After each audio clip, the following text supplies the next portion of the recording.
अगले चुनाव में भी 2-4 सीट का इधर से उधर हुआ ही। जब लालू जी थे तब भी, जब और भी लोग रहेंगे तब भी। जिसकी लाठी उसकी भैंस, सैया भेल कोतवाल तो अब डर काहे का। तो बट नेचुरल है ये।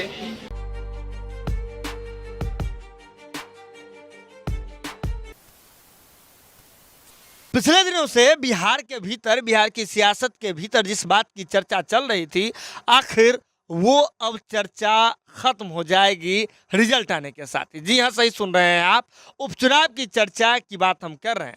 बिहार में तारापुर और कुशेश्वर स्थान में उपचुनाव थे, दोनों जगह जो है मतदान हो चुके हैं। अब 2 तारीख को, 2 नवंबर को रिजल्ट आने वाला है। हालांकि नवंबर का महीना नीतीश कुमार जी को अधिक डराता है, क्योंकि पिछले साल 2020 का जो बिहार विधानसभा का रिजल्ट आया था, तो 10 नवंबर को जो रिजल्ट आया था, उसके बाद ही नीतीश कुमार जी रिजल्ट शब्द से खौफ खाने लगे थे। 43 सीटों पर आकर के नीतीश कुमार जी की पार्टी जदयू सिमट गई थी, जो कभी 115 सीटों पर जो है राज किया करती थी बिहार में। तीसरे नंबर की पार्टी बन गई। और पहले नंबर पर अगर बात करें तो तेजस्वी यादव, लालू प्रसाद यादव जी की पार्टी राजद है, दूसरे नंबर पर बीजेपी।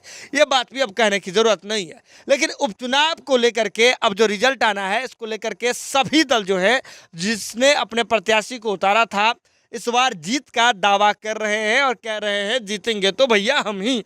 इस कड़ी में नाम है जदयू का, इसके बाद राजद का। राजद भी कह रही है कि इस बार जीतेंगे हम ही, और जनता पूरी तरीके से हमारे ऊपर विश्वास जताई हुई है। अगर नीतीश कुमार जी कोई खेला नहीं करे, छल कपट नहीं करे, तो हम ही जीतेंगे। राजद के लोग इस बात को दोहरा रहे हैं। लेकिन नीतीश कुमार जी के लिए यहाँ थोड़ा खुश होने का समय है, क्योंकि इस बार पप्पू यादव जी ने भी कह दिया है कि जीत रहे हैं भैया नीतीश कुमार जी ही। अब कैसे कहा है, तो चलिए आपको बताते हैं। पप्पू यादव जी, जो कि जाप शिवपुरी में हैं, उन्होंने सीधे तौर पे कहा है कि उपचुनाव का एक इतिहास रहा है कि जिसका सत्ता रहता है, जिसका लाठी रहता है, उसी का तो भैंस होता है। उसमें सत्ता दल जो है तमाम तरह के प्रपंच रचते हैं, छल कपट करते हैं। इस उपचुनाव में जब उनकी सरकार रहती है, तो सत्ताधारी दल जो है अपने प्रभाव में जीतना चाहते हैं। ये इतिहास रहा है उपचुनाव का। लालू प्रसाद यादव जी भी अपने समय में यही किया करते थे।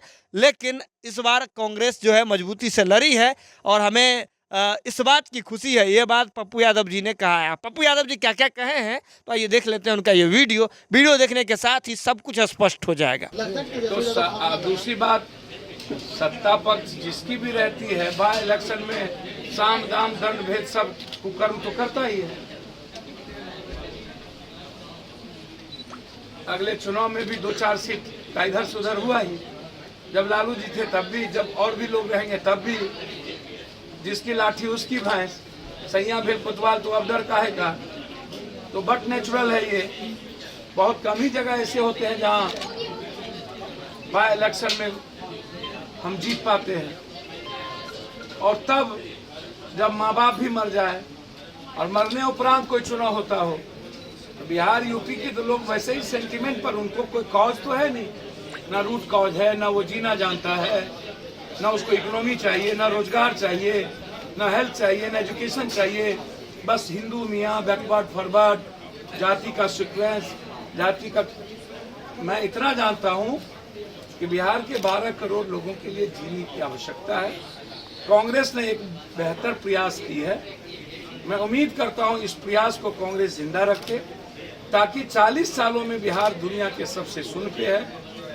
हेल्थ एजुकेशन नीचे है, पलायन वर्ल्ड का सबसे ज़्यादा है, बेरोजगारी रेट सबसे ज़्यादा है, इंडस्ट्रियल कुछ है ही नहीं। अगर ये वीडियो पसंद आई और वह बिहार के राजनीति और बिहारियत से सरोकार रखेनी, तो सब्सक्राइब बटन दबा के चैनल के सब्सक्राइब कर ली।